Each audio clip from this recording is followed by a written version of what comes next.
में एक दवा सप्लायर गैंग आया है जो कि नकली दवा सप्लाई करता था। तो शिकंजे में नकली दवा सप्लायर गैंग आया और 40 लाख से ज्यादा की नशीली दवा सप्लाई करने का इन पर आरोप है जो पकड़ में आए हैं। पुलिस आरोपियों की प्रॉपर्टी की ओर चिन्हित कर रही है। अवैध तरीके से बनाई गई प्रॉपर्टियों पर बुलडोजर एक्शन भी होगा। बहरोड में शुरू हुआ था नशे के खिलाफ ये बड़ा अभियान और ये अब एक्शन देखने को मिला है, जहां पर 40 लाख से ज्यादा की नशीली दवाई सप्लाई करने के आरोप में नकली दवा सप्लायर गैंग शिकंजे में आ गया। तो लगातार शिकायतें मिल रही थी नकली दवाओं की और उसी को लेकर ये food and drug department police की तरफ से कार्रवाई की जा रही थी और इसी के तहत अब तक 40 लाख से ज्यादा की नशीली दवाएं सप्लाई कर चुका है जो गैंग, वो पकड़ में आ चुका है, वो गिरफ्त में आ चुका है और अब पुलिस इन पर ज्यादा शिकंजा कसने के लिए पूछताछ करेगी। राजेंद्र शर्मा हमारे सहयोगी और जानकारी के साथ जुड़ चुके हैं, इस खबर पर और जानकारी लेते हैं। राजेंद्र, ये बताइए कि कितने सदस्य हैं इस गैंग के कुल मिलाकर? जी है, ये एक बड़ा नेटवर्क है जो इस तरीके से बहरोड का जो इलाका है वहां पर बहरोड पुलिस के द्वारा खुलासा किया गया है कि एक दुकान पे जहां 40 लाख से अधिक की जो दवाएं हैं वो मिली। उन दवाओं की जो सप्लाई है वो नीमराना, बहरोड, कोटपूतली, शाहपुरा आसपास डॉक्टर्स हैं और जो प्राइवेट डॉक्टर हैं उनके वहां क्लिनिकों पर ये जो सप्लाई की जाती थी। तो उन पूरे नेटवर्क को पुलिस खंगालने में जुटी है और किस तरीके से ये दवाई है, नकली दवाई और जो नशे का बड़ा कारोबार है, उन को नेटवर्क जो है वो एक आरोपी को गिरफ्तार किया है, जो संचालक है उसको गिरफ्तार किया है। उसके अलावा अन्य जहां जहां ये सप्लाई की जा रही थी वहां पर पुलिस लगातार दबिश दे रही है।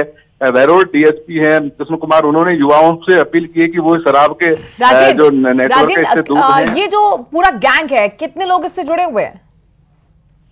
जी, अभी पुलिस सिलसिलेवार इस पूरे मामले का खुलासा करेगी। अभी प्रारंभ में जो एक आदमी जिसका ये जो दुकान संचालक था जहां पर ये नशे का कारोबार, उसको गिरफ्तार किया गया है, उससे पूछताछ की गई जिसमें नजर रखें। राजेंद्र शर्मा, आप इस खबर पर आपसे आगे अपडेट लेंगे। फिलहाल धन्यवाद।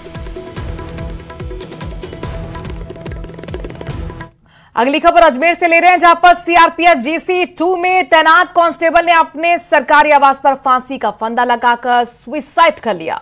मामले की सूचना पर सीआरपीएफ कैंप में हड़कंप मच गया। फिलहाल सुसाइड की वजह का पता नहीं चल पाया है। मामले की सूचना पुलिस को दी गई है। मृतक के शव को JLN अस्पताल की मॉर्चरी में रखवा दिया गया है, जहां पोस्टमार्टम प्रक्रिया के बाद शव परिवार वालों को सौंपा जाएगा।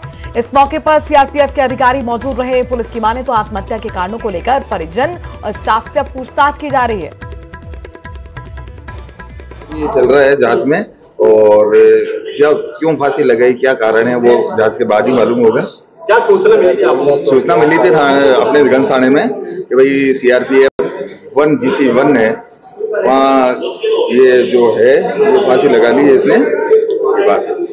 क्या नाम है इनका? नाम है सर अमरजीत सिंह है, यामदेव अमरजीत सिंह है और यामदेव पिताजी का नाम है। उनके परिजन आ गए हैं और जो भी प्रक्रिया है उनको डेड बॉडी उनको दे देंगे। बांसवाड़ा के डोकर गांव में मवेशी चराने गई 3 बच्चियों की अनास नदी में डूबने से मौत हो गई। 2 सगी बहनें हैं जबकि एक पड़ोसी है। वहीं एक बच्ची के चिल्लाने पर पहुंचे ग्रामीणों ने उस बच्ची को बाहर निकाला। दोनों बहनें 5वीं में पढ़ती थीं और साथ ही 6ठी कक्षा में तीसरी बच्ची पढ़ रही थी, जबकि बच्चियां जब डूब रही थी इस दौरान किसी ने शोर मचाया। इस वक्त ग्रामीण दौड़े और कूदकर एक बच्ची को बचा लिया गया। हालांकि 3 बच्चियां जिन्हें बाहर निकाला गया तब तक उनकी मौत हो चुकी थी।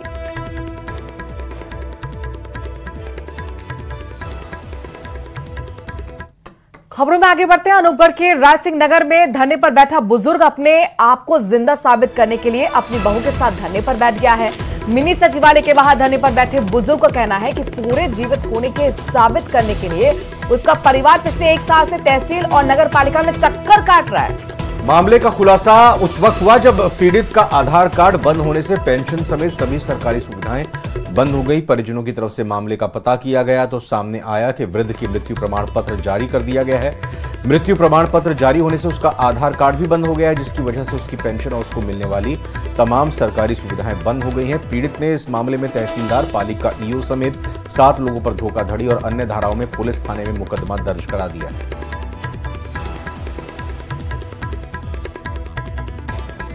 मेरा मृत्यु प्रमाण पत्र बना दिया। और किसने बनाया?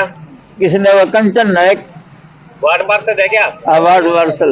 अच्छा, फिर आपने पुलिस थाने गए? हाँ, पुलिस थाने जाके आया। गए तो यहाँ एसडीएम का भी पेश होया, वो तो सारे में पेश होके बैठ गया। कोर्ट में भी जाके आया। मेरी मांग यही है कि मेरे ससुर जीवित बैठे हैं। मैंने इनके खिलाफ मुकदमा दर्ज कराया था उनके खिलाफ। कुल मिला के 6 जने हैं। 6 जनों में एक तहसीलदार है, ईओ साहब है, वार्ड पार्षद है, 3 बाहर के हैं, कोई पतराम है, एक कश्मीरी लाल है। मुकदमा दर्ज करवाया आपने? इनका जीवित का मृत घोषित कर दिया इनको। भजनलाल सर